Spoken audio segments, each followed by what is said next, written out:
We're so excited that you've joined with us to watch this broadcast. And I pray that something is said or sung that would bless, encourage, and empower you as you watch. We would love to see you join with us live and in person for service, Sundays at 11:30 a.m. for worship, and then, of course, 10:30 a.m. for Sunday school. If the Lord lays on your heart to give into our ministry, you can do so by logging on to our website at www.rockstarchurch.com and then clicking on the Give and Tithe tab. Now, we're ready for the word. Let's jump into service, already in progress. Because I need them to know what God is saying concerning them the same way you need to know what God is saying concerning you. So the prophet Jeremiah is saying a few things, and he says, stay strong in your bad situation. And so I know that I'm talking to a couple folk who would be honest and say, there was a time in my life when things were worse than I thought they would be. Things were not quite working out the way that I hoped that they would, but I need you to know, but I found out in that situation that God is a help, and God is hope, and God is a deliverer, and God is a restorer, y'all. And then he tells them, he says, make the best of your bad season. Somebody got to help me. Y'all got to help me preach, because the Holy Spirit says to the people, to the prophets, he says, I know you're in a bad way, but make the best of this season that you're in. Even if it feels like the opposite of what God said to you. See, sometimes God puts us in these positions where it feels like the opposite. He told us something. Somebody who's ever been promised anything by God, holler back at your boy, please. And you know, sometimes that you get these words from God. That's why we've been preaching, I'm about to see what I've been hearing. Somebody holler back at me. But he says, see, you can hear this stuff, but the issue is you don't always see it right off. It almost sometimes looks like the opposite of what God promised you. But he says, make the best of your season, y'all. Then he reminds them God is getting ready to show mercy towards you again. And he says, prophesies on their behalf, I'm going to punish those who have mistreated you. Isn't it good to know that you don't have to fight your own battles? Somebody talk to me. He sums it up where we land at verse 11 by saying, God says, I know the plans I have for you. Come on, y'all. That word plans is a big word. Somebody say plans. It's a tricky word, y'all, because in order for me to have a plan, it had to involve some thinking. Had to involve some plotting. Some calculating, some processing, some scheduling, and some considering what else might be going on around you in that time frame. But God says, I know the plans I have for you. Can you imagine God sitting up in heaven before the worlds were formed and framed, and sitting at his big desk and with a big board and writing your name on it and saying, Chan, and just beginning to formulate plans. And it might even look like where you've seen stuff like the pictures of Albert Einstein, and behind him was a board with this huge mathematical equation, and it looked like it was unsolvable. It looked like it was unfigure-outable. It looked like nobody could comprehend it. But God says, I know the plans that I have for you. And the thing about that is, y'all, that sometimes the plan of God doesn't look like it was God's plan. Y'all got to go with me because I'm preaching. The plan of God doesn't always look like it could be a plan that God would come up with. Why would God let this happen to me? Why would God let that happen? God, why am I going through this and that? And God says, I know the plans. See, that's the thing. We're waiting on God to answer questions for us, and God's answer comes in the form of prophetic scripture. And he says, I know the plans that I have for you. Plans is a big, tricky word. Can you see that? Here's the thing about plans, because you got to see that plans always have a purpose to accomplish. Plans always have a purpose. There's no need for me to plan something if I don't need to accomplish anything. If I don't have a goal, okay, you plan a party. You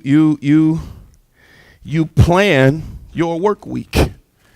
You make a plan for your money so it can last longer than you, as long as you want it to. You make plans because you have a purpose in mind. But see, the problem with us is when we hear the word plan, all we think is the big picture, bottom line, end result. That's not where God is. That's not how God operates. See, if I say plan, all you think is result. But let me make a quick point, and I'm moving, y'all. Plans have a process. Somebody say plans have a process. Somebody say plans have a process. So too often, we think about the plan, we think about the end result, we think about the goal, but we don't think about the process. I want to buy a new car. Well, you don't just show up to the dealership and say, give me whatever I want. There has to be some other things, some other factors that work out within that. And because of that, it requires a plan. You might have to fix your credit. Process. God didn't say no to your car. He just said process. Y'all not hearing me? I'm trying to teach us, because the only way we're going to grow in the things of God and in the Spirit is if we understand what God says concerning our lives. And the reality is, y'all, we have to know that our plans require a process. God's plan requires a process. And so there are some things that always have to happen that go from the goal to the end result. The reality is, for God, the only thing that matters is that God knows the plan. Can you notice the wording in that verse? He says, not we know the plans I have for you. I know the plans I have for you. Not I told somebody else the plans. He said, I know the plans I have for you. And all you got to know about the plans is the plans are there for your good. The plans are to help you and not harm you. The plans are to give you hope and a future. Too many of us are begging God for the why when all we really need to know is the yes. If God said go, please just go, people of God. Why? Because if you love him and you belong to him, you trust whatever he says concerning you is for your good. See, we always talk about verses like Romans 8, that all things work together for good, but we won't consider what all those things might be. All things work together for good, but the reason he would say something like all things is because it's going to be a whole lot of things. They're going to all be different, and half of them you ain't going to like. I don't like the way they talk to me, but I'm going to use it to work out for your good. I don't like the way this is going, but I'm going to use it to work out for your good. Everything that's wrapped up in your life has to be used to work out for your good. See, it ain't always good to you. It ain't even always good for you, but it will always work for your good. Let me say it again. It's not always going to feel good to you. It's not always going to even be good for you, but it's got to work out for your good. That really means that God will make all of it bless you in the end and achieve his purposes for your life. See, I use GPS sometimes, y'all. Like some of us. Anybody use GPS sometimes in your car? Use your cell phone so you won't get lost. You use GPS to get where you need to go. The thing I like the most about GPS is GPS never gives you all of the instructions at once. You know where you start, and you know where you'll end, but in order to get there, you have to follow the instructions one by one in the middle.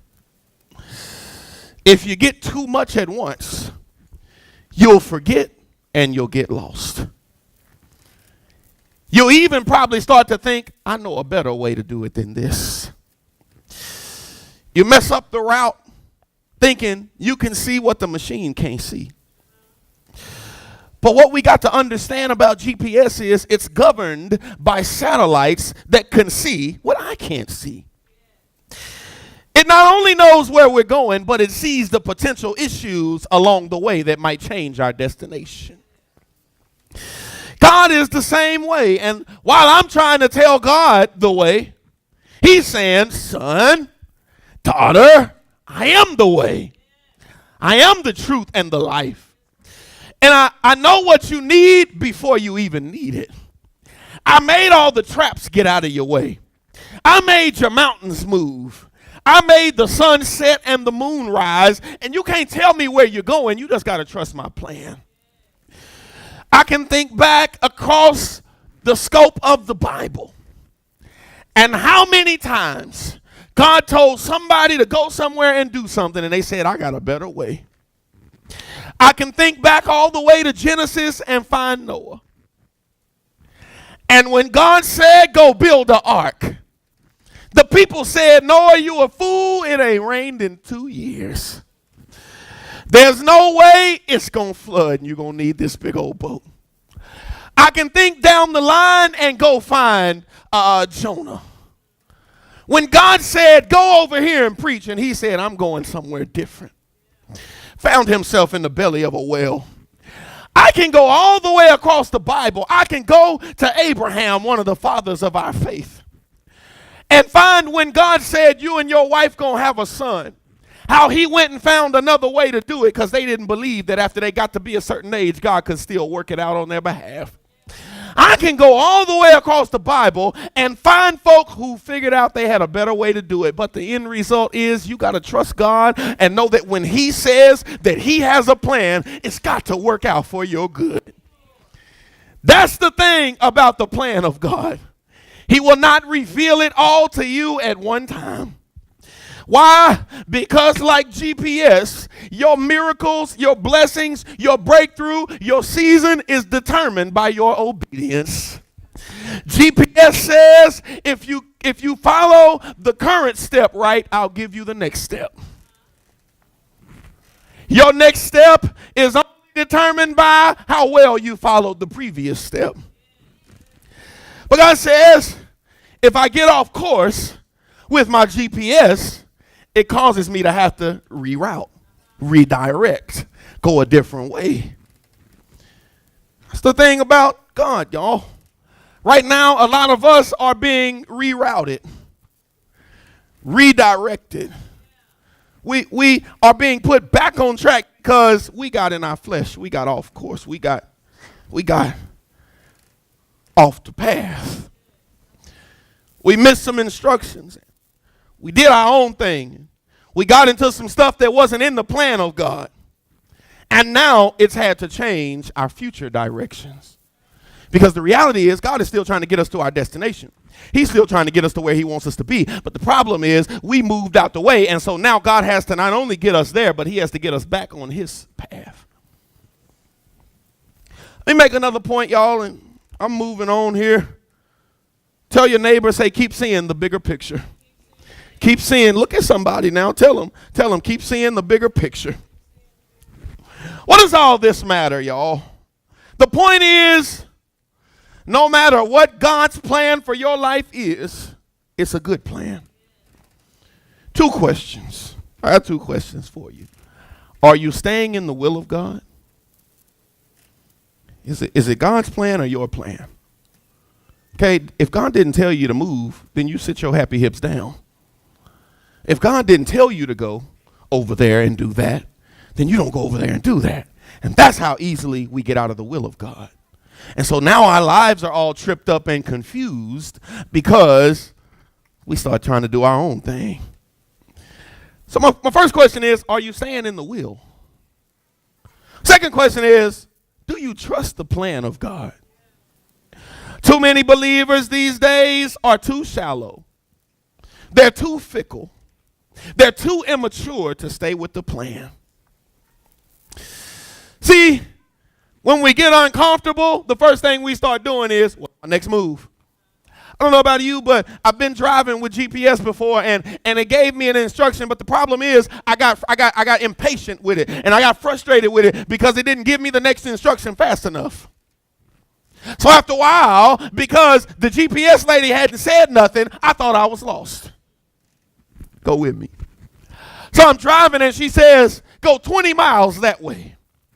So after about 15 minutes, I'm saying, man, she should have told me something. Am I lost? Am I still going the right way? But she hadn't said nothing, because the problem is most times God ain't talking when you're going the right way. God says, if you're doing what I told you to do, what do you need me to say? When I say walk this way, if you're walking, what else do you need me to say? When you get where I need you to be, I'll tell you what to do. Oh, I'm in the book. We can even go all the way back to Abraham again. And he said, get out of your country. Get out of here and go to a place I'll show you. In other words, he said, just start going. Just get on your way. And when you get where I want you to be, I'll tell you you're there. Need you to understand, we got to know how to stay with the plan, people of God. I remember driving, and I'm going and saying, all right, go 20 miles that way. Well, the problem is after about 12 or 13 miles, I'm looking at GPS, and it ain't saying nothing. So I turn it off and start it back again. And guess what it says again? Go 7 more miles that way.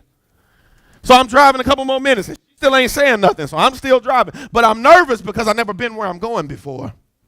And so I stop her again, and I start it back up. Go 3 more miles that way. And what I understand is that God says, if you just go where I'm telling you to go, you don't need any more instruction than that. But when we get uncomfortable, we start looking for the new move. Discomfort is one of the most sure signs of God. It's hard to understand, y'all. But if God didn't make you uncomfortable, you wouldn't trust him. If God didn't make you feel a little uncomfortable, you might not even ask for instruction, because sometimes we confuse comfort with the presence of God or the will of God. And the reality is sometimes discomfort is where the will of God is for you. Because God says, when you get uncomfortable, now you have to trust me. Now you have to ask me for help. Now you have to see what it is that I'm saying concerning you. Y'all hear me? Sometimes he's got to get you out of what you're able to handle and see if you'll trust his plan and his direction. Sometimes he just needs to know if you're obedient enough to receive it. Can I stay when I'm challenged? Can I be still when I'm frustrated? Oh. Anybody in the house got kids? Have your kids ever come to you and said, I don't want to be in this teacher's class no more because she's mean? You know why? Because they don't have a level of maturity that can handle discomfort. And so what they would call and consider mean is really just the teacher making sure there's some structure. Just make sure the rules are set up for your benefit. What kids can't understand is when the teacher says don't talk, it's because they want everybody to be able to focus. They want everybody to be able to hear instruction clearly. So the problem is the children will come back because of their lack of maturity and say, she's mean. She won't let me talk. And God is the same way. Sometimes God is saying, just sit there and be quiet. Just listen to everything that's around you, because the more your mouth is running, the less you can hear God. The more you looking at everything else, the less you can see God. And so he says, see, sometimes our lack of maturity causes us to try to get up and look for somewhere else to run to. The Holy Spirit speaks through the prophet, y'all, to tell the other prophets there's a method to the madness. He says, I plan to give you hope and a future. to prosper you and never harm you. Says, you got to see when God says here, I won't harm you. In other words, he says, the thing that you've been asking me for and expecting of me is coming. It just might not come when you want it to come. And so sometimes we get frustrated with God because we said, God, I'm looking for you to do this. And God says, okay, yes. But he just doesn't do it when you wanted him to do it. So all of a sudden we start feeling neglected. All of a sudden we start feeling forgotten. All of a sudden we start feeling like God is mad at us, or we need to go do something else. All of a sudden we start feeling like we got to get involved. And God says, no. It's coming. It just ain't coming when you want it to come. That's why he said, I got plans to give you hope. I never have plans to harm you. But I need you to understand, you got to remember that God will not ever give up on you. God will not ever walk out on you. God will never throw you away. God will never forget about you, even when it feels like you're in exile or persecution. Sometimes it just feels like when you're the most faithful that you go through the worst stuff. Oh, somebody should have hollered back at me right there. Sometimes it feels like the most faithful folks are the ones that go through the most hell. See, people of God, that's because you've been anointed to carry the weight. God didn't make you ordinary. God made you a pillar. God made you a load bearer. God made you a spotter. You've been anointed to endure. You've been anointed to survive. You've been anointed to carry what's too heavy for other folks. You got to keep going even when those around you quit. I told you last week, some folk gonna drop off out of your life. Some folk gonna drop off out of your situation. That's because God said, I'm doing a new thing. I told us about our church. I said, you got to understand that the Holy Spirit said that we've been approved for the next level, but it's going to look like we got denied first. I'm telling you, if that ain't ever been a prophetic word, if I have not ever heard the voice of God, I heard him say that clear as day, and it helped me understand and put things into perspective. And that's that God said, I got to move some stuff out of the way in order for the good stuff to grow. And that's what you got to understand, because you can't cook in dirty dishes. Mm-hmm. You might have pots and pans, but when you pull them out to cook, if they still got last night's meal in them, you got to clean them and get rid of that before you can start doing this. And God said, don't fret when folks around you start dropping off like flies. He said, because that's what you got to understand, that I'm just preparing the way. And the only way growth happens is if there is pruning first. Y'all hearing me? You got to keep going when those around you quit. Why? Because God has a plan for you. I need us to know this, y'all. The Bible never said that we know the plan. It says he knows the plan that he has for us. That plan is good. God knows, King James Version says he knows the thoughts that he thinks toward you. That plan is good, and so are those thoughts. So even when you feel like everything is bad, you got to know, remind yourself, the plan is for my good. Let me get myself together. See, I need some folk who got enough strength and got enough power and got enough boldness that when the devil starts to tell you that nothing's going to work out on your good, that you know how to pick yourself back up. And you know how to say, let me get my mind right. Let me get myself together. Let me come up, because I got to remind myself that God thinks good thoughts towards me. God said, I'll never give you harm. I'll never hurt you. I'm going to give you hope and a future. And I got to get because even in this thing is going to work out for my good. God does not make mistakes, y'all. He doesn't change his mind from what he planned. And if he said it, he meant it. And it's got to come to pass. Don't give up on thinking that God is going to do what he showed you and what he spoke to you. And let me encourage you, Rockstar Church, because everything that God showed you, every dream, every vision, every plan for your life is on the way. Because that was God's design for you. Even if you feel far from it today, somebody just keep believing that even when I'm sad, I believe. Even when I'm crying, I believe.